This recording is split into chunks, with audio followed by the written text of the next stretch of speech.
and it fucking everything just went down. Effing gross. And then everything was also trying to come up, but I wouldn't let it. Oh, I'm trying to. Never mind. I know we're live. I sent a topic in that definitely happened over the week. I don't know. Ugh. Yuck. I think our first stance was pretty good.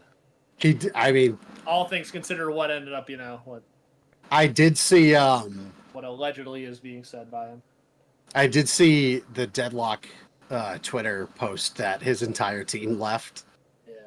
While he was streaming the game. Oh yeah, I forgot all about that. What a week where I legitimately forgot all about that was like a thing also. Yeah. The blood's flowing, boys. I went to the office and I was feeling a little. I was running short of time. The train was running slow. I was running short of time, and we had like a fucking office evacuation. Also, I just tweeted it out. Go retweet it. Yeah. We had like an office evacuation, and so normally I go to the gym before my first meeting, but I couldn't do that because the entire fucking building got evacuated for like a fire drill. So I literally just got on the treadmill for like 20 minutes, and I put it up as high as I could go, and I just went for like 15, just sprinted for 15 minutes, and I was just dripping sweat when I went downstairs. They were like, "Are you fucking good, dude? You just like sprint down the stairs?" I'm like, "No." No, there was an actual fire. I'm like, "No, there is a murderer in the building right now," and I just fucking beat his ass down here. You put him down. And that felt pretty fucking good. I did a little speed work on the treadmill, but unfortunately, like the Apple Watch doesn't pick that up, and it just like it always tells me that I'm like a minute and a half slower than I actually am, which makes no sense to me. I don't know if you ever do that on your when you run, but like when I run, I start the watch early. I start like 10 seconds early because I feel like it's not calibrated yet, and then I start my Strava, and then the Strava has me going like. Do you record it with Strava faster. too, or do you just do it on your Apple Watch? I do both. Damn, I do both, and then I have like this little pouch I got in San Diego. It like goes in your waistband. Here, I'll grab it. It's actually very intuitive. I hope you don't get TOS, but it's actually very, very intuitive. Let me see. So it's like this little pouch, and this is where your phone would go. Does it go inside? So it's also got zippers, so you can pull like your keys. Oh, so that's like if you go to like fucking Barcelona and you don't want to get pickpocketed. That's what you do. So you put it in here. You put this big part in your waistband, and then there's a magnet in here, and it clips right there, and it doesn't come undone. But then my fucking meat's just slapping off on my phone. It's not. Well, it's pretty high up. So yeah, that might be accurate. Sorry about that. Oh yeah, no, I know. Yeah, it's like the little hand on a clock. Yeah. That's the second hand. I got a stand in San Diego for $20 for that, so now I feel like I have to use it. But I don't like the bands, like the armbands always slide off. I don't like holding my phone. So now I'm hands free. I'm usually like dribbling a tennis ball or something. I do that. There you go. Nice. Yeah, I know. I saw your. I thought you were like juggling while you were running. Yeah, I saw a guy do it on Instagram, and it kind of like he's like I do it to keep my pace slow, and I'm like. I do it so I don't go fucking insane. That's true. Just running for more than 20 minutes. My sister-in-law has run like 4 marathons, and I've asked her like a million times. I'm like, how do you even how do you zone out? Like, how do you actually? And she's like, oh, I just put like a podcast on and for like 3 hours and that's it. I'm like, what? You just like rip through like 3 episodes of Pardon My Take and like you're done. You just she rips through 3 episodes of Not Another Gaming Podcast. Yeah, 100%. She's like, I listen to you swear about video games for an hour and a half at a time, and she's like, yeah, I just kind of zone out and that's it. I'm like, yeah, wow. She gets mad we're not talking enough about anime, so she speeds up. 100%. Well, that's because we don't talk about anime. No, it's just not an anime podcast. All right, I'm gonna hit record. Ron is pissed, though, because Hulu removed a whole lot of stuff off of it without saying anything to anybody. On this episode of Not Another Gaming Podcast, we are going to be talking about the PS5 Pro releasing and everybody arguing about it. We're going to be talking about FlyQuest dominating LCS championships, hoisting their very first LCS trophy, and they're absolutely about to win Worlds. There is no doubt in my mind. We got a whole lot of other news, plus your voicemails, so make sure you leave one before the show, or if you're listening to this pre-recorded, leave us one for next week, 617-701-7678. But other than that, it's episode 405 of Not Another Gaming Podcast. Let's ride.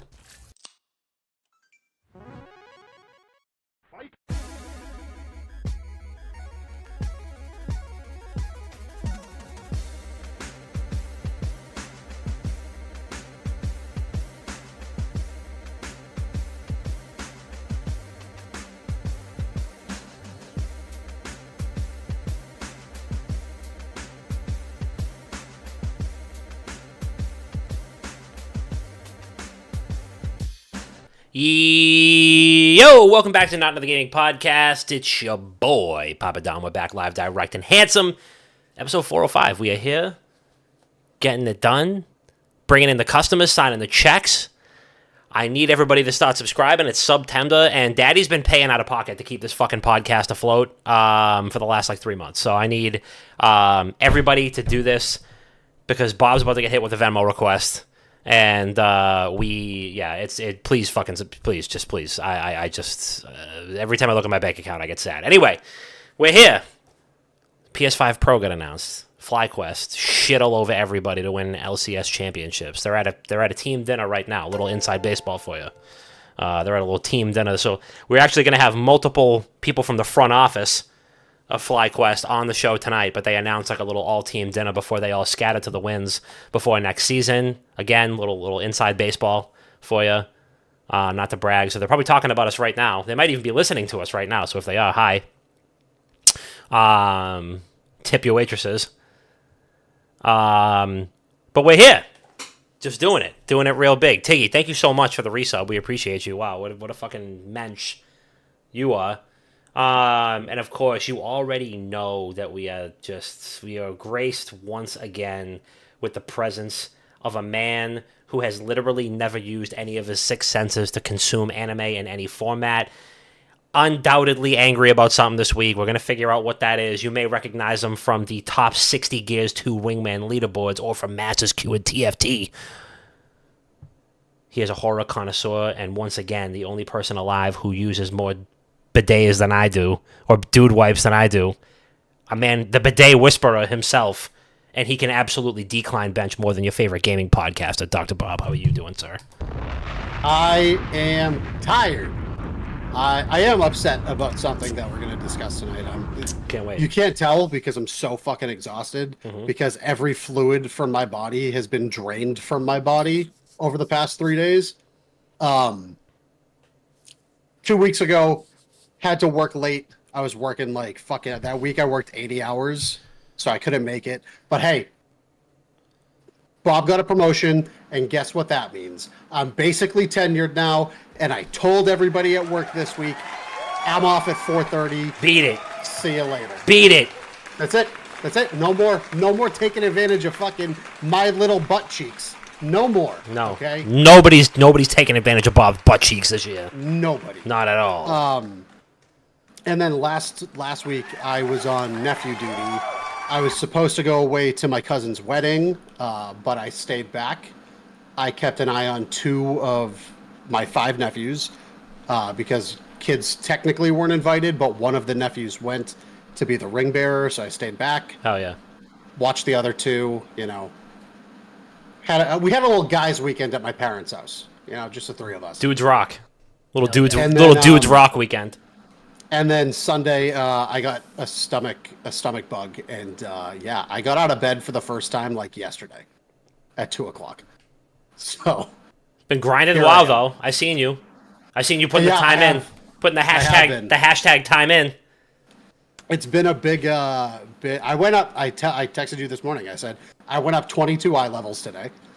I went from 554 last night to 580 something, I think. Yeah. By the end of today, since I got off. Time in, baby. But yeah, Steve and I were fucking ripping dungeons heroics earlier today. And then what else? I've been playing some TFT. I don't know if I ever, I don't know if I was off or like if I was working or wasn't on the show when I beat Black Myth Wukong, but my God, is that game a fucking masterpiece? That's my game of the year right now, by the way. Okay. I'm gonna have to go back and look at all the other games that came out that I played, but Black Myth Wukong is my game of the year right now. I like that. Marco, thank you for the resub. Scam train. The WoW expansion's been fun. The new TFT updates have been pretty good. And then, a game I was going to review, but I forgot that I backed it on Kickstarter like 2 years ago. Hollow Body came out today. And What's it's that? a single dev, retro noir horror themed game. Like PlayStation 1, PlayStation 2 era themed. And it looks so good, and it's receiving such great reviews. Ooh. So I can't wait to play that. I like that. Forgot I backed it on Kickstarter like 2 years ago. All right. Love that. And of course, you have a man who, listen, I mean, you may not hear him coming, but if you hear a bald eagle screaming, you hear Hulk Hogan, I am a real American, you hear Toby Keith, courtesy of the red, white, and blue, when you log into League of Legends Bronze Queue. Do you know where Hulk Hogan was? Do you know where Hulk Hogan was today? Where was he? Around our area? Yeah. Oh yeah, he was doing a promo at the fucking wait, Cappies? He's at Cappies. Yeah. What? I figured he was on like ANC selling protein. No, he was at Cappies. Dude, Conor McGregor was in our neck of the woods too, like on Monday. Like spitting distance from my office. I didn't realize it until I went home. I checked one of my work Slack channels, and it was like, do you guys know that Conor McGregor was at this bar like promoting his beer? I'm like, I would have went down there on lunch. Yeah. Are you kidding me? Hulk Hogan was down the street from me. Unbelievable. I mean, but Sorry. No, it's okay. 100%. No, it's all right. Uncle Sam's very own representative here on the podcast, amateur golf phenom, uncredentialed MLB insider, soon to be uncredentialed LCS insider. A man who apparently owns at least one butterfly hat. Tiggy Nation, how are you doing, sir? I'm doing fantastic. One correction. I'm silver, motherfucker. Whoa! I'm surfing up there with the best of them, okay? Free Max B. I'm hanging 10. And guess what? I might sneak into gold before the end of the split and get this victorious skin. Don't let me get hot. Victorious! The notorious VIC. You know what's awesome? The notorious TIG. I get the free victorious chibi for TFT every year because I'm always I'm always up there, baby. 100%. Come on. I'm doing well. I'm doing well, Bob and Dom. I'm feeling really good. Friday Junior here. We got a training day tomorrow, so we're getting out early. Probably gonna hit the golf course. Super excited, and just doing really well. Happy to be supporting FlyQuest here. Yep. For the winter, keep subbing. Bits. Please. I'm broke. 15,000 channel points, please. Great. You're doing good. That's good. Love that. Oh, yeah. How was your weekend? What'd you do? Oh, my weekend? What did I do? I think we tried to go to a First Friday thing here. We have no conception of what it actually is. We keep thinking it's going to be blocked off streets where you can walk around and drink beer, and that's just not the case every time. So we're right into the city right now to try and get that changed, to get that fixed, because clearly there's an issue with that. One would think. So we did that. This was actually the first weekend that we as a house did not golf in 3 months. Wow. One of the guys went back to Dallas, and Troy and I were just here, and we just didn't golf at all. We went out a couple times, so that was fun. But yeah, no golf. And oh shit, I attempted to hit a home run out of Chase Field. I forgot. How did that go? I didn't see you post it. Did you post it? So I posted the last pitch, and I grounded out a little grounder. But Tough. It was extremely tough. I literally have a Band-Aid on my hand from just a blister that cut open, and I took it extremely serious. Probably hit 250 balls in the 2 days between, all for 5 pitches on a pitching machine to come in where I could possibly hit a home run. It was a little different than how I expected it. I obviously did a lot more worse than I thought, but it was a very cool experience, and I feel confident I can get the job next year. I think I can put in the work, and now I know how it goes. I think I got a good shot. But it was really cool, and at the end of 5, I literally like put my helmet up and saluted the crowd, and people were clapping, going nuts. And I'm like, you should have hit him with a. Now, did you have a walk up though? Did you have like a little routine, little Noma? You adjust the gloves. You hit him with the little sign of the cross. Like, what'd you do? What was the walk up? So I was thinking about every pitch backing up and fixing Yeah. Kick the cleats in. When I do it though, I always do. I shout out Willie Stargell on Pittsburgh. He was a lefty, but I'm a righty. Every time I'm like throwing my bat. Yeah. Loosen the wrist up. Stop. I never stop, and so I'm just doing this the whole time. And the pitcher was like standing there for 10 seconds, like he's like, "What the fuck are you doing?" Or what? I'm like, "Oh, I'm good. Don't worry, I'm good." Clearly, I was not good because no home runs left. I literally fouled 2 off, and then the other 3 were kind of just like hard grounders. It was extremely tough. They were kind of dropping in and drooping. So it was a little tough, but I mean, I have the power via softball. So I just need to get a little more practice with the baseball, and I think I'm all right. So yeah, I like that. Yeah. I like that. I mean, listen, you got something to shoot for next year, and I mean, you did enough. I mean, you did more than most. You know, you got the at bats. Literally, you got the at bats. Yep. Experience matters here. But I mean, listen, if it was me, dude, I think I would have went up there with a little Kevin Youkilis. You know, you go up there, and you try to like really psych him out, hit him with like a little like behind the head. You know what I mean? You give him like a little behind the. You know what I mean? It was like almost like a little sensual. Yeah. Did you know that Kevin Youkilis has never swung at a 3-0 pitch? Really? In his whole career, never swung at a 3-0 pitch ever. I mean, why would he? He knows he's getting walked in the next. The Greek god of walks. Yeah. He's the Greek god of walks. Literally never in his career has swung at a 3-0 pitch. That's insane. I mean. That's my president. He's Mr. Moneyball. So. Facts. Never been more. He's him. He is him. He's him. If anybody has 15,000 channel points, I'll chug this beer right now. Anyway, so for me, I think Bob is probably pooping or throwing up or both in his toilet. As for me, what did I do this weekend? Went apple picking. It's fall around our way, so we got a little autumnal activities. All the fall things, as Mark Hoppus once said. We in full swing. We made some apple crisp. We made some fall related recipes. It's getting a little crispy. The air's getting a little chilly. Normally, I'll get to the office. I'll get there a little bit early. I'll go, break off a little 3 miles. And it's like 65, 70 in the morning. Perfect running weather. Get nice and sweaty when you get through with it. But now it's like 50-something. It's like 50-something in the morning. Which is a little fucked up. That's so nice, though. I mean, you could probably keep on the shorts and a long sleeve tee. Yeah, maybe crew neck. Little Q-zip. I think that's what I'm going to do tomorrow morning because I usually got to be in 3 days a week. I missed the train on Tuesday, so I fucking. But I'm going to go in tomorrow for like a couple hours quick, take the early train home. But I think tomorrow morning it's supposed to be a little warmer, and we'll see what happens. But it's getting a little chillier, so we're going to bust out the quarter zips. Maybe the long socks when we start running, and it's been good.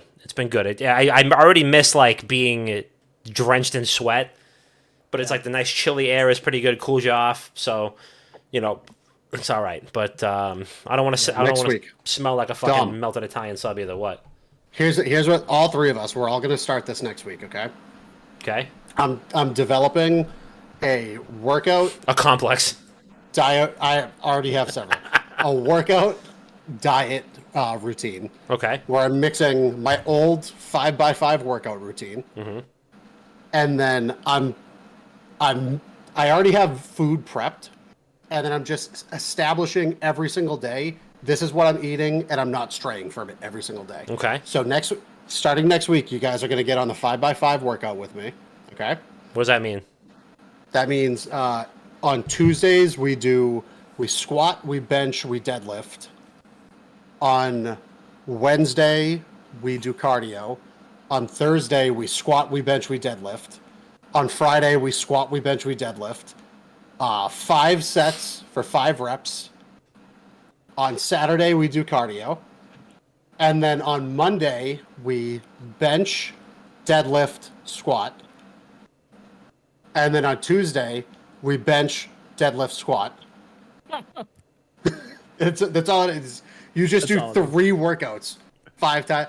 This was the biggest I've ever gotten. So what do you do? Like 12 reps of 3 sets? What do you do? Like how many? No, it's five sets of 5 reps. Oh, But it's you not have bad. to, but you have to be doing them to failure. Yeah. So it's like you need to be doing as much weight as you can. I don't think I've ever squatted, deadlifted, or what was the other one?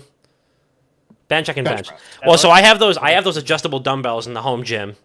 I can definitely squat. I don't even know how you deadlift dumbbells, but I'll figure that out. You do RDLs like the ladies. Yeah, I'll figure that out. I can figure that out. Hold on, I'll show you. I'll give you. I'll put on some yoga pants. Yeah, I'll put on some yoga pants, and I'll put the camera right in front of my ass. Yeah, give me that. Yep, there you go. Oh, we're gonna have to fuzz that out real quick. I don't know. That'll be loud. Wait, can you do it one more time? You were breaking up. The internet was breaking up. Can you do that one more time? You look too good over there. So, I normally do like Tuesday, Thursday, Saturday for cardio. I usually just run every other day. And then I'll just find a day. I'll just find a period to like take 2 days off, but I'll mix that in. If you want to, just put it in the group. Send us like a 5x5, whatever. I haven't done them, so I'm gonna just start mad light and just see what actually. You should start light. I'm just gonna find wherever the resistance starts, and I'll ratchet it up like 5 to 10 pounds and see what happens. You don't even have to do that. The whole purpose of this routine is to go up 5 pounds every week. So you start. So if you're starting, oh, okay. So I'm starting at 5. Yeah, if you start at 5, the subsequent week. So you start 5, and then the next set you go 7.5, 10, 12.5, 15. That's where you stop. Then so I'm going to start with week, my son's baby toys, and then I'm going to do. Yep. And then the next week, instead of starting at 5, you start at 7.5. So you ladder upwards every week. I was gonna ask that. I was like, are you doing the same weight every? So that makes sense. So I was gonna be like, is there a practice or a warm up rep? Okay, so a little progressive. I like that. This is what I used to do in high school. This was my this was just build mass, Bob. Build mass, Bob. Like, BMB. Yeah, BMB. Build mass, Bob. All right, that's the workout regimen. I know they say like 4 to 6 reps is the scientifically proven way to literally like grow your muscles. So this makes sense. Yeah. All right. Into failure. Into failure is the most optimal. Failure with like a spotter or failure on your own, because that's entirely different. Failure on your own, I think, is as long as you're safe about it. You know. Yeah. So I'm not I've only ever had one scenario where I was going for 345 on a bench. Yeah, I was going for 345 on a bench, and I got it up twice, and I was going for the 3rd rep, and I was on decline, and it was just sitting like right underneath my tits, and I couldn't get it back up, and I had to just tilt over a little bit, so one of the plates came off. You had that bar bending, dude. When me and you used to go and we would rip decline bench, like you had the fucking bar bending. Yeah, you were fucking like. BMB, I'm telling you. No, you were. No, I remember that. I remember. That was like that was like 6 years ago. That was like 6 years ago too. I mean, when I came back from Chicago, I was fucking 225 pounds. I was fucking lean. Oh my god, I had that fucking sexy V above my dick. Incredible. And that was still at the time where you were like drinking yourself to sleep in your bathtub. So I mean, I was still drinking 5 days a week. I mean, listen. If anybody can do it, you need to be studied. But all right, what else needs to be studied is FlyQuest winning LCS champs by absolutely shitting all over 100 Thieves, and then absolutely shitting all over Team Liquid. There is absolutely no competition whatsoever. Do not even show me the results. Don't show me the record. I don't even want to hear anything else, because by any stretch of the imagination, any metrics that you can possibly give me, FlyQuest dominated LCS playoffs. I don't want to hear about that they came from the losers bracket. I don't want to hear about that. People make mistakes. They're only human.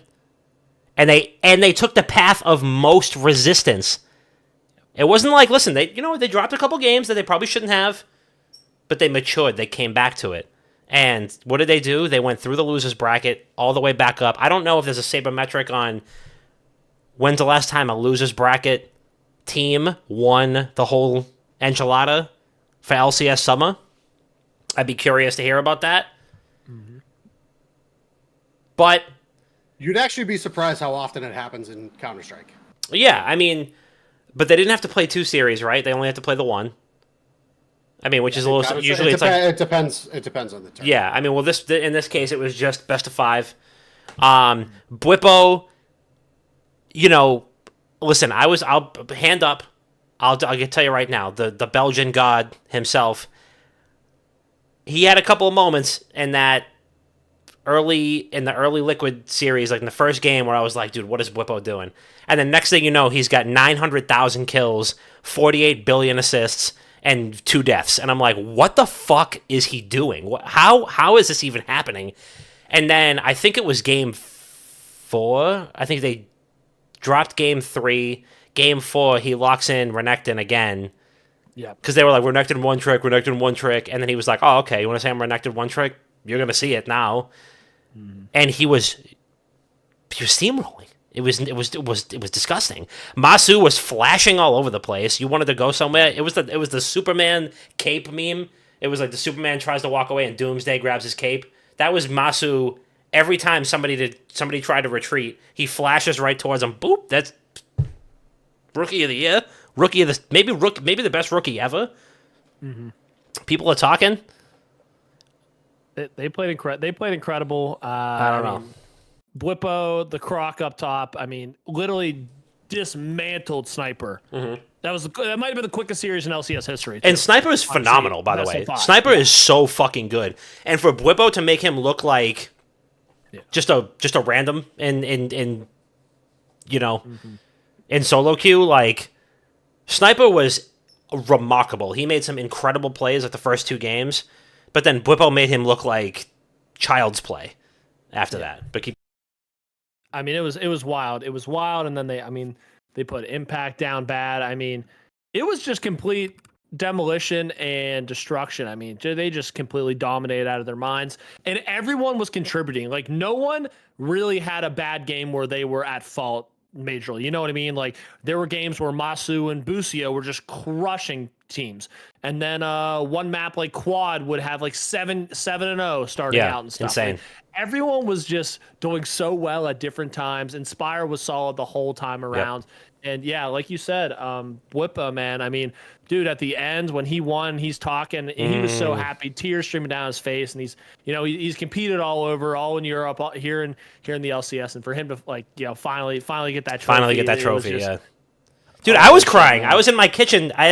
We had 4 people over, and we're putting the kids to bed and stuff like that, and I'm watching the clips, and Bwipo lifted up the trophy, and he's like choked up talking to the commentators and stuff, and I'm like leaned over the sink. I was also on like my 12th beer, but I was like, I'm literally tears welling up on my face. My wife's like, what the fuck are you watching? I'm like, don't you worry about it. You don't understand.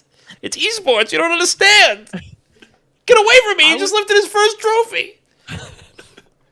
I would say too, when they won, they hugged themselves, the team obviously, but they were so quick to turn to the stage and see, the manager, all the coaching staff come out, and all the support around them. They turned they did not care about the cup at that moment. Yeah. They were like, oh, this is all of our win here, and it was so exciting. Couldn't have happened to like a better org, and they've been around for a hot minute. You know what I mean? Incredible merch, and we always, it was a perfect story. Yeah, no, it was great. It was definitely a storybook ending. I mean, and to see the little Bwipo montage that they put together too, I was like, wow. Dude, the biggest takeaway that I saw from that entire LCS event for FlyQuest themselves was I texted you guys this live while I was watching it. The split-second team fight turnarounds that happened for them where they're forcing a Baron to force the enemy team to hey, you either have to finish taking Dragon or we're going to get Baron, or you need to push out the lane or we're going to get Baron. And then they show up. I can't even remember. They were playing. Sorry, I can't remember. It was fucking. Who's the tree guy? I can't remember because I don't play League anymore. Ivern? Yeah, playing Ivern. Yeah. All hiding in the bush, and then boom, team fight fucking done in 3.5 seconds. Like, dude, I don't know. Just watching team play like that in League is so crazy to me at this point. It's like refreshing. When I'm this far removed, because I haven't played the game in so fucking long. Back when I played, team fighting was, I just got flashed on by 4 people, and my Jax is solo pushing bot lane. Like, that's how I was team fighting in League of Legends when I played. Yeah. Something Tiggy pointed out too, and Tiggy, I don't know if you have any other like expanded thoughts on this, but what you had mentioned is like it's kind of refreshing to see players in the LCS playoffs, and honestly, like all the credit to like 100 Thieves and Liquid, like, you know, they played a good series, and they were also, I mean, they got outplayed, which is you know, you get outplayed, but you know, they were still kind of on the same type of time where FlyQuest was, where they weren't just like taking the fights they knew they could win. And Tiggy, you had pointed this out, where like LCS, you have a lot of players who are like, they're playing to win. They are out for blood, and they are not just going to play. It's not just like a slow chess match that you're watching. Like, they're going to make some ballsy plays, and it's like, listen, if there's a 49% chance that I could win this fight, I'm going to take it and see what happens. And sometimes you lose, sometimes you win. And I think that's probably one of the best things about LCS is like you have these younger players. The average age on both, I think, Liquid and FlyQuest was like 22 and 23. And you have these younger players who are eager, they're hungry to prove themselves, and they want to put on for their teams. Obviously, they want to punch their ticket to Worlds, and they do not want to go through groups. I'm sorry, they don't want to go through pools. They want to go right into groups. And they're taking fights that they might not be able to win, and they're playing like just in such like a ballsy way, and I love to see that. I don't know if you guys saw that too, but that was incredible. Yeah, I mean, you see the LCK, and it'll be 20 minutes, and there's one kill on the board. You know, they're all just power farming, getting big for potentially one fight, and the game's over. You know, EU plays very aggressive as well. They're a little more aggressive, but NA, they might call it sloppy, but like you said, they're there to take any missteps that they could possibly get an advantage, and they're going to jump on it. They might be like, I don't totally have vision of that bush right next to this guy, but he's standing too close, and I'm going to make him pay, you know? So and it was very refreshing to see. I think FlyQuest should be so happy, and people forget that, well, actually, people probably don't forget, but this team was second place in the spring split, was number 1 seed, I believe, going in, right? Mm-hmm. Into the split. And they lost with Jensen on the team. They make a change. Jensen goes Dignitas. Actually did extremely well for Dignitas on that whole realm. But they pick up Quad from Korea, and he has just come over and it's been a different team. You know, like it has been a higher elevated, skillful, more skillful team. And honestly, the fact they won Friday was so big because they don't have to play in the play-in little spot. Yep. They're already in the pool play and stuff. So super excited, but I think literally this team, when you give them a little bit of time to train up and to learn the roles and to learn the matchups that they're going to potentially see in these pools, they can make some noise. I agree. Maybe it's time we finally bring it home. I agree. That was the first thing that I said when I started watching. Like, my God, this is so much more entertaining than watching any other part of the world's League of Legends. Yeah. Because they want you get a fight, you know. Fuck it. I don't want to watch League of Legends where people just sit in lane for 25 minutes and farm, and just play last hit fucking simulator. Yeah, they're just playing solitaire they're playing solitaire for half an hour, and then for the last 15 minutes is where all the action is. I want to see them put their balls on the table and say, listen, like these are like I'm gonna make this person pay. We're gonna see what happens, and you know what, you live and you learn by those moments, and you know that might be the gap between, you know, us and other parts of the world. But at the same time, you have the opportunity to win those, and you also, and if you have the ability to adapt when you get to the world stage, when you get to Worlds, you get to MSI, what does it matter? You know what I mean? And guess what? It wins championships, clearly. It won you an LCS championship, so let's keep it fucking rolling. And also, you might have people in from, you know, LEC and LCK and LPL that they're not used to those. They're not used to getting, you know, dived by somebody. They're like, wait, whoa, what the fuck is going on? Because they think there might be like some sort of like GA with like the way that they're playing, but You're gonna have these kids from NA that are hungry, and they by the definition of kids, I mean they're 10 years younger than me. I mean, fucking ancient by their standards, but you know, you have kids by comparison who are hungry and they want to get the win and they want to show you what they're about. And I absolutely love that, like the LCS and also LEC, you know, to, you know, give them a shred of credit there. Like LEC kind of has that same similar style of play, that like Western style of play of League of Legends, which is interesting because you think about sports like even like basketball, like you think about like FIBA versus NBA and like the different style of play there, and you might have teams that like dribble the fucking air out of the ball before they make a play, or you might even have like hockey teams that play in, you know, like Sweden or whatever that pass 600 times before they even take a shot. But this is some action packed shit, and it's worth watching, and I think it's more exciting to get Western audiences involved too. Like this is, if you're new to League and you are new to esports in general, or like if or vice versa, if you're new to esports but you know League, you should watch LCS. Absolutely. You know what I mean? This is probably the first time you can say like you should watch LCS if you're trying to get into League esports, because there's a lot of action there. So, a lot of action and a lot more shit talking as well on the mics after. There's a lot more hatred. I wouldn't even say hatred, just passion. Yeah. You know?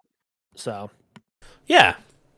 100%. 100%. Speaking of passion, over Counter-Strike EPL's going on. I sent you guys some clips, some hilarious clips from the casters.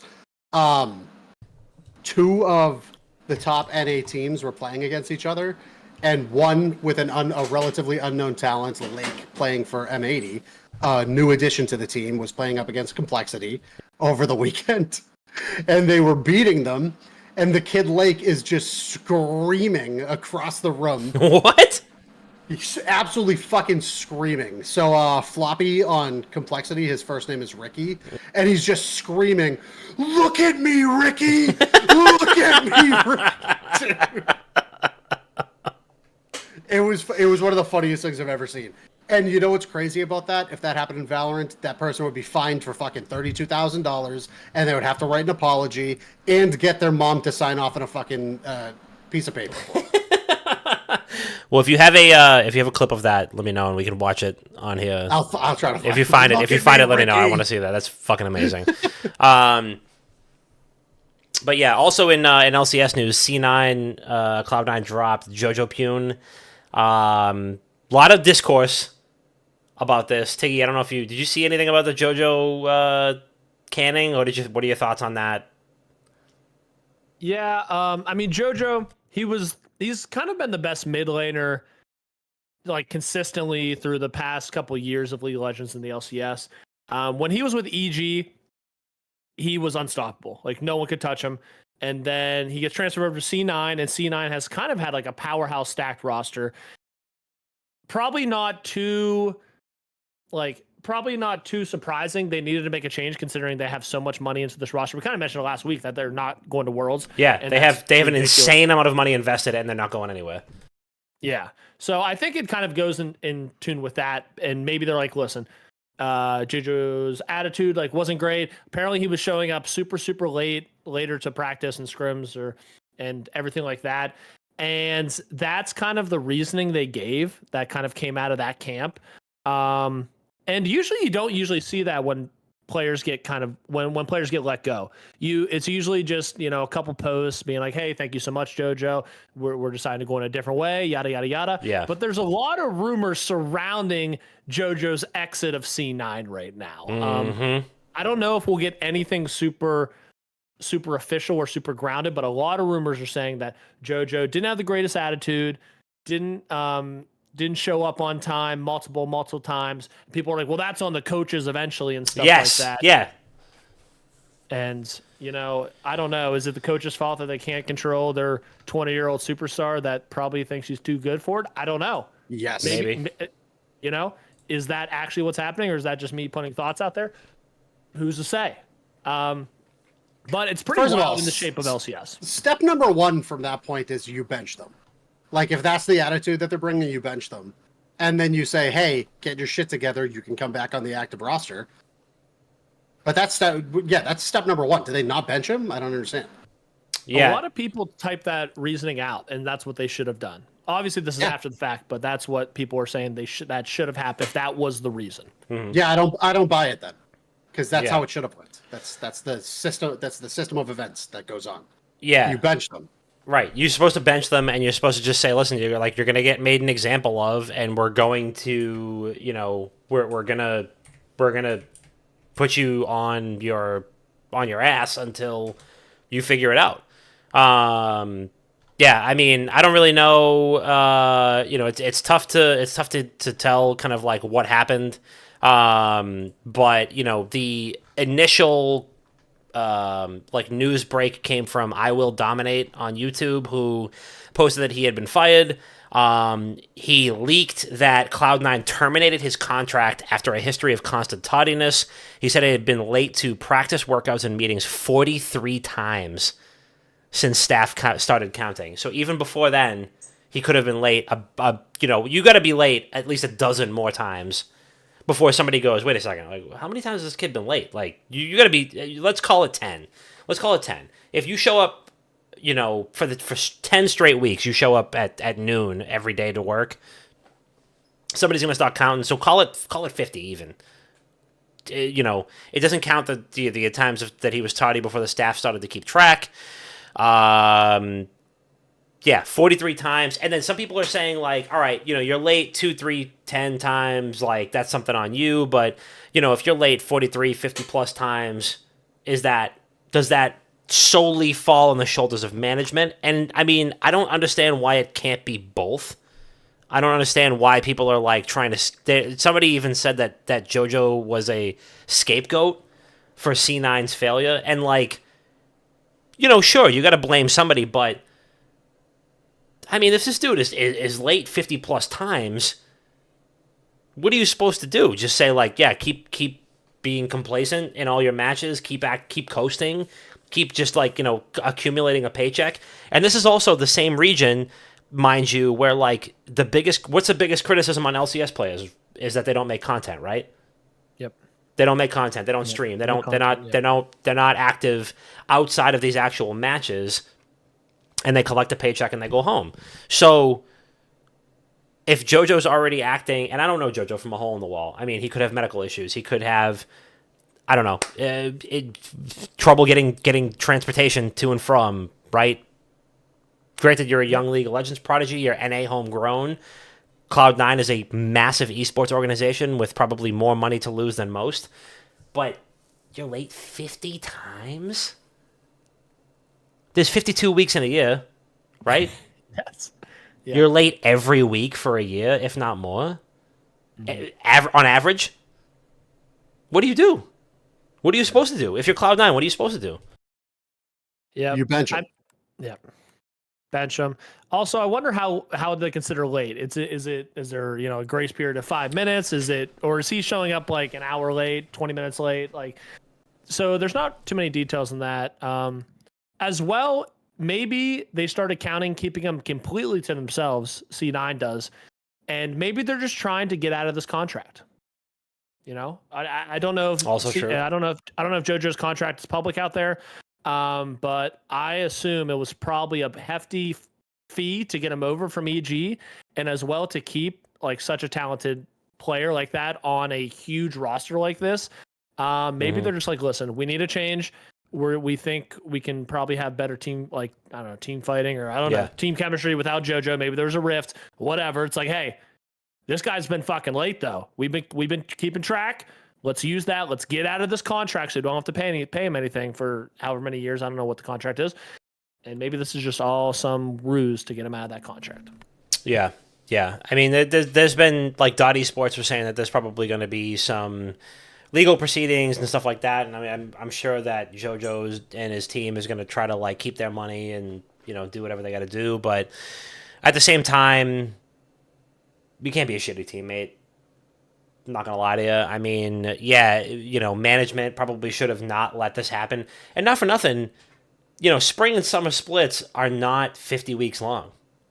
So you mean to tell me that somebody's late every time during spring split and then every time during summer split for workouts, for team meetings, for whatever? You just kind of walk in whenever you're there? Like, absolutely. I don't even understand how it got to this point. They should have benched this dude at 10. If you're late 10 times, listen, man. Hey, we documented this. This is your first strike. We noticed that you were late like 10 times. We're going to bench you this week. And if you don't get your shit together, we're going to cut you. Like, you have it in your contract. You got to accept. Yeah, and C-Dog was just saying it hurts team morale. It hurts team chemistry. What's the rest of Cloud9 supposed to do? If you're one of the best homegrown NA talent in the LCS, like you said it yourself, one of the best mid laners in LCS history, what's the rest of the team going to think? If this guy don't have to show up, I don't have to. You know? I mean, I don't know how, I don't know who his contemporary would be in, like, conventional sports, but, I mean, clearly he can't backpack his team to a championship, so I don't know. I mean, it sucks to see, and obviously, like, I don't want to see, LCS cannibalize itself or, like, eat its own, but at the same time, somebody's got to pay the piper sometime. Yep, and someone's going to pay another big piper, and it's going to be JoJo next season because he is a very talented player. And there's probably a lot of teams that are going to be on the lookout for a new mid laner. We're going to lose 2 teams to kind of like the relegation with this whole Americas League as well. We're going down to now 6 teams because we're going to take some South American teams into some of the tournaments and stuff. So I know NRG, I believe, who once again was our NA Hope last year at Worlds, won the summer split, went top 8 of Worlds. They're out. They were in here for a whole year and a half. And then I think Immortals is out. Yeah, Immortals is out. Yeah. So, which is odd because, what are we going to do? How many games are we even going to have in the LCS, Are they going to play maybe twice a split? That could be cool. Get more games in, maybe. I don't know. Give a chance for a home and away game. Yeah. I don't know. Hopefully it doesn't take away games in any sense. If not, we want more regular season. We want more games. And honestly, with the way how bad I did at the baseball thing, I was really sad I missed FlyQuest win too. I forgot about that. I forgot that you were away doing that. I have to. I got to step away for 1 second just to make sure the dog does not go ballistic when my wife gets home and wakes a baby up. Bob, you want to tell us about the PS5 Pro and everything that's wrong with that? Oh, do I ever? Yeah. Yuck. Oh man! All right. Hey, Bob, before you get into it, can I finish on the LOL news real quick with Please, T1? go ahead. Okay. While Bob's getting revved up right here, T1 team that won the Worlds last year, Faker, Keria, Gumayushi, big head honchos of League of Legends over in Korea. They might not even make Worlds this season. Okay, they had a very iffy spring split or summer splits. I almost thought they weren't even going to make it. They get top 3 in the final tournament, but that's not how it works over there. They have a whole play-in series after their split. So, D plus Kia beat them last night or 2 nights ago, 3-2. So now T1 has to wait on the winner who are playing tonight. It's KT Rolster and Fear X are playing tonight. The winner will play T1 on Friday, and the winner of that match will be the 4th seed in Korea for Worlds. So T1 has to win that match on Friday. If not, they will not be a Worlds. Could be Fakers last year. People are talking, and they want to see the GOAT get one more chance. What time are these games played at? 3 a.m.? So it's Friday, 10 a.m. at CET. I think that is 1 a.m. for me, which would be 4 a.m. for the East Coast. Yep, I was close. I was pretty fucking close. So pretty close, but very interesting. It'd be pretty wild. So that game will probably be heavily watched Friday morning for most of us. Okay. Let's just go over a quick summation of how things have gone for Sony recently. Sony closed down one of their Japan studios, the ones that made, I think it was Bloodborne. I can't remember what other games that they made, but they made a bunch of great games. Closed down that studio in Japan. They brought them over. They said, hey, we're going to give you guys $200 million to create these games over the next 8 years. We want Concord. We want Dustborn. We want games that are going to compete with Overwatch, a game that is already fucking dead. Concord releases. Dustborn releases. The games are panned internationally as some of the worst releases ever made. Ever put forth in gaming. Bland games, uninspired, arguably the biggest... I don't know if you guys talked about this over the past 2 weeks, but quite possibly the greatest financial loss in video game history. And I think the last time this has happened, it was like E.T. back in fucking 1970 something, when they dumped all the old ET cartridges in the desert. This has to surpass that. Concord releases, Dustborn releases, the games are fucking awful. Concord goes offline indefinitely after what, 13 days? 14 days? I don't know what the fuck's going on with Dustborn. I just saw that it was like the writing in that game looked real fucking questionable, and people did not jive with it. So 2 weeks ago, Sony's at the fucking bottom of the barrel, down 200 mil. They come out with Astrobot. Astrobot is critically claimed as being one of the best platformers released in recent memory, competing with Super Mario games that have released for Nintendo. Everybody loves Astrobot. People are buying Astrobot controllers. Fucking people are jacking into the mainframe, getting the fucking Elon Musk's cybernetic shell into their head so they could talk with Astrobot in their mind and while they sleep. Like, Astrobot took over the world. And you know what? You know what Sony wanted to do off of all that hype? What? Let's announce a PlayStation Pro model, huh? PlayStation 5 Pro, guys. Nice and cheap, probably, huh? We got the goodwill of our consumers back. Let's release a console. Let's release a super console that's probably nice and affordable. Consumers, right, Bob? For consumers, nice and affordable. We're down 200 mil. What should we price this? Call it something nice and light, something nice that's like nice, palatable. You know, something that can get a PS5 in every home. $699 US. $700 for a PlayStation 5 Pro. $700 for a PlayStation 5 Plus. Guess what? That comes with no. I don't know if it. Does it come with a controller? One controller. It must come with one controller. Does it come with wires? Has to. I don't know. Buy your own. BYOW. Buy your own wires. Does it come with an HDMI cable? Does it come with? I don't know. It doesn't come with a disk drive. It's no physical media. But how big is the PS5 library? Well, let's see. They lost Concord. That was the fucking system seller right there, Concord. What the fuck are you gonna do now? You had the Sony Overwatch. Now what are you gonna do? Dustborn is dead. What kind of game was Dustborn? Oh, I don't even know. I didn't care enough to look. I never cared enough to look. I just saw people taking clips of the gameplay, and I heard the dialogue, and I was like, I get it. I see why people are upset. You know what I'm mad about, really quick, just before we continue the PS5 rage train, is that Star Wars Outlaws is apparently getting mentioned in the same breath as a lot of these games, but I've been hearing from everybody that I know that has actually played Star Wars Outlaws, very trusted advisors, that they say it's actually a lot of fun. I've heard nothing but good things from people who have actually played a good amount of it. It looks to me just like a generic Ubisoft game. Yeah. And people love that shit. I don't like that. Yeah. But people love One of my buddies was like, it's all the Ubisoft, like, there's a couple of, like, there's like a little bit of jank in there, like typical Ubisoft jank, but it's actually really good, and like there's a good story. It's kind of like, you know, Assassin's Creed had like great character-driven stories, which is what Star Wars Outlaws has.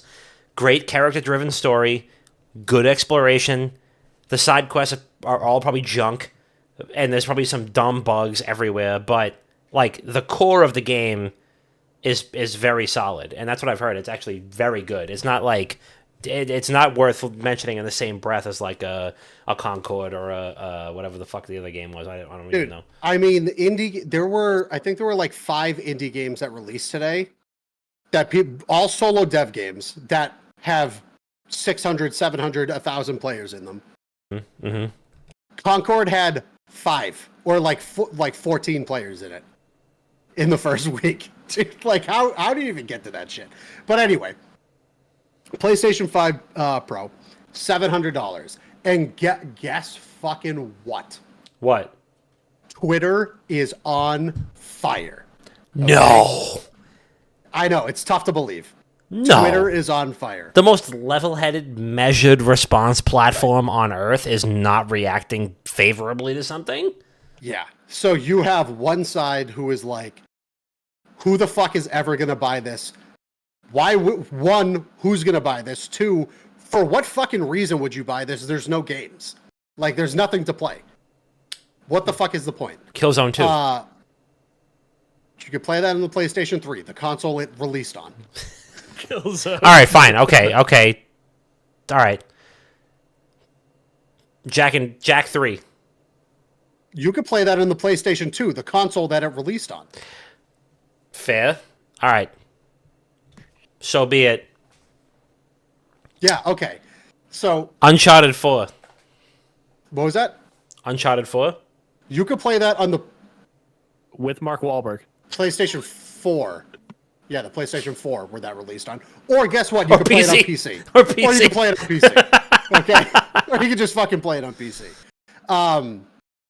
So the way that I saw this was, this is a very bad precedent to set for console gaming.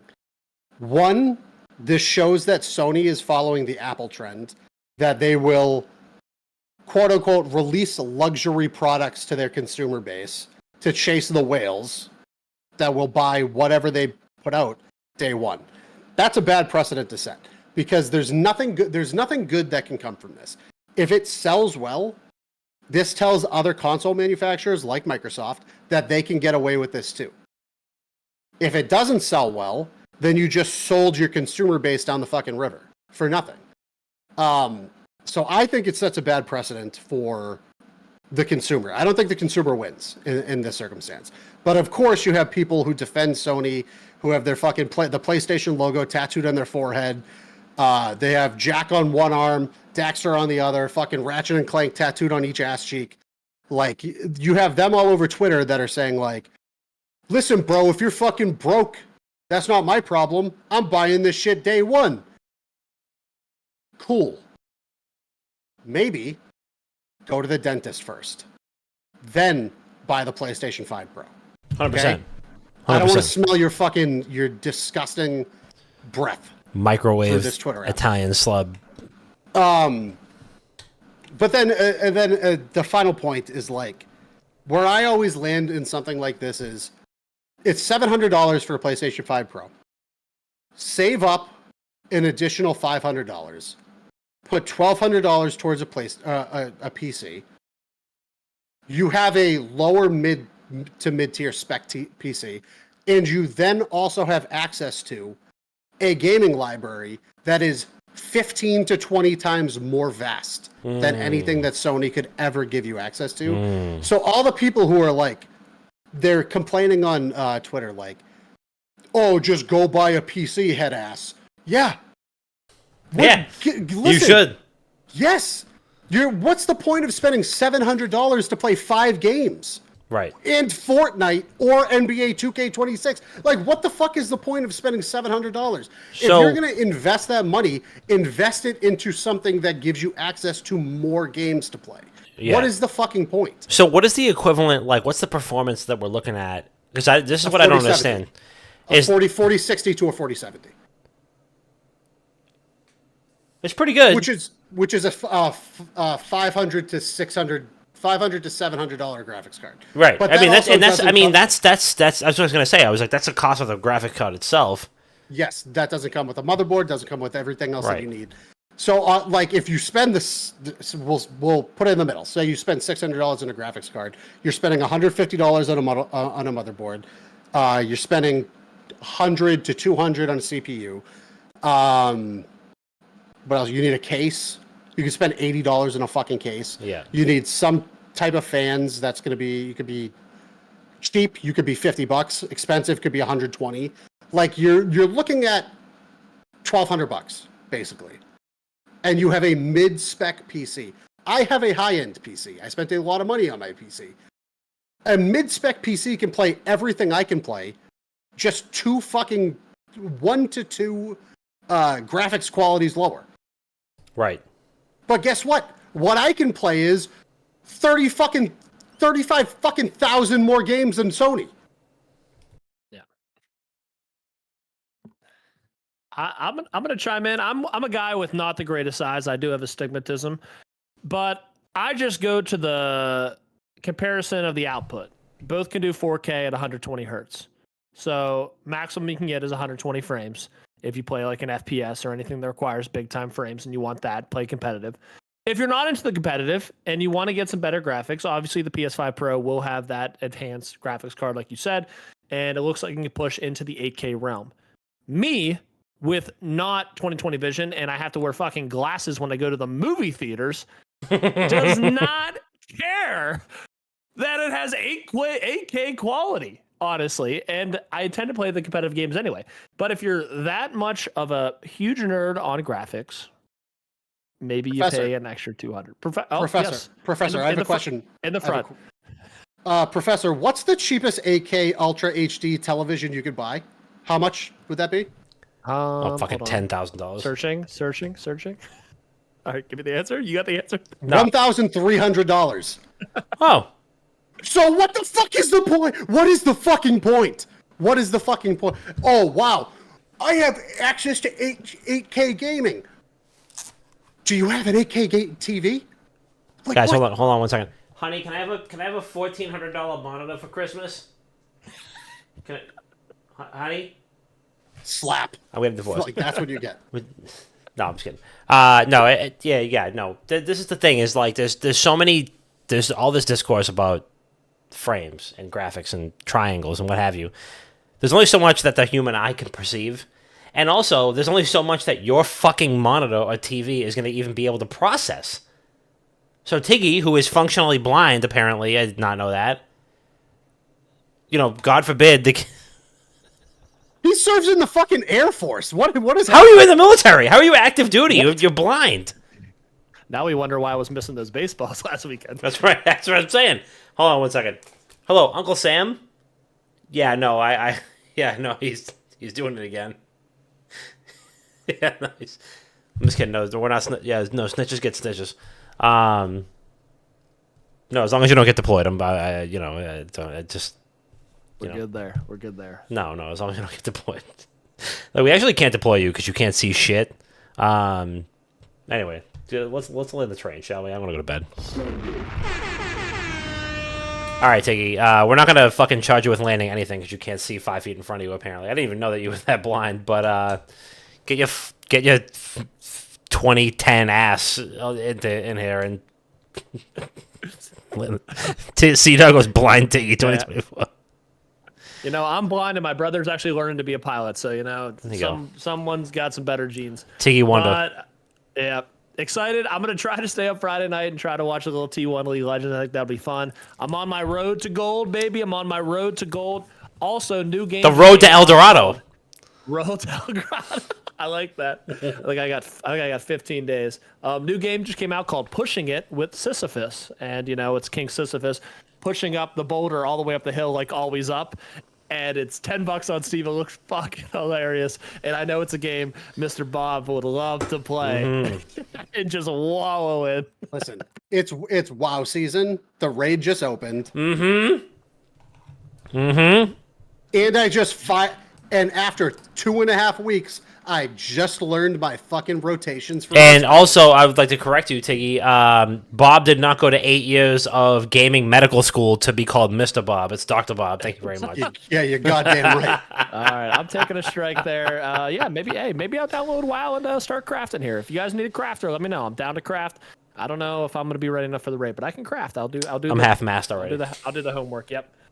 But that's all I got. Hoping to golf decently this weekend. That'll be fun. God bless. Bert, what you got? I'm taking my nephew golfing for the first time on Saturday. Oh, where you going? Have a little family outing. We're going to Cedar. Nice. Nice. Me, my sister's husband, my oldest nephew, and then friend of the program, best friend in real life, Mike, is joining us because we needed a fourth. And he's coming all the way down from the Great White North to join us. Nice. Love that. Can't believe But I'm not yeah. your best friend. Listen, you want to come golf? Let's go. I'm ready to go. I got miles. Let's do it. Big Wicked Gaming suck it to local Chinese food restaurants. I'm not going to name names because that's just mean. But I'll never order from you again. I left the 1-star review Damn. on DoorDash. You gotta tell me which one it was. Just hold send on. it to me. Don't dox yourself. There you go. I think it was in Malden. And a big Wicked Gaming suck it to Sony. Never heard of it. Dude, they literally have bitched about not having game IPs for the longest time. They literally closed the fucking the studio that made Bloodborne, the game that everybody wants, the game that would make them the $200 million back. They closed the studio to make Dustborn and fucking Concord. Okay? And now somebody's doing Bloodborne emulation for PC. And Sony re-upped on the IP because they saw somebody was going to be giving their game away for free. Mm-hmm. Greedy. Money. Yeah, that's all it takes. It's literally money. That's what it is. Someone Dude. to try to emulate. Fucking money. Big shout out to everybody in the chat. Thank you for the subs, resubs, etc. Shout out to C-Dog 209. What else we got? Shout out to Brian Shea, man. My boy, my fucking OG, triple OG, Game Informer alumni. He's going to be doing some self-publishing. Brian P. Shea on Twitter /X, whatever you prefer that. Brian's going to be doing some self-publishing of some blogs. He posted about a scoop that he had. I'm not going to lie. I tried to buy it for WGG, but he was like, at this point, I'm just going to self-publish it. Thank you anyway. He's got some good stuff coming that he's going to self-publish, and he also gave me a link to a Twitter account or a website that is going to be for like other Game Informer alumni. All Things Gamers and All Things Nintendo. All Things Nintendo is his podcast. Make sure you subscribe to All Things Nintendo, and then All Things Gamers is another podcast that's going to be talking about kind of general gaming stuff. Still traveling, still doing his thing. Hire that man. He's extremely handsome and extremely talented. Both I don't even know what's better than... I don't know what's better, if he's more handsome or if he's more talented. But make sure that you go see about Brian Shea. It's Brian P. Shea on Twitter. It's a good man, friend of the program, friend of real life, good dude. And it's Brian at allthingsnintendo.com. So email him and be like, please post on my website. I love you. You're so talented. All right? So go do that. And also go to patreon.com/wickedgoodgaming, patreon.com/wickedgoodgaming, patreon.com/wickedgoodgaming. You can support the podcast for at least $1. If we entertained you whatsoever in the last 1 hour, 3 minutes, and 18 seconds and counting, consider supporting us. Patreon.com/wickedgoodgaming. At least $1 a month. You can support us, and that is one less dollar a month that comes out of my goddamn bank account. So let's talk about it. Patreon.com/wickedgoodgaming, baby. We love you so much. This has been episode 405 of Not Another Gaming Podcast. We love you so much.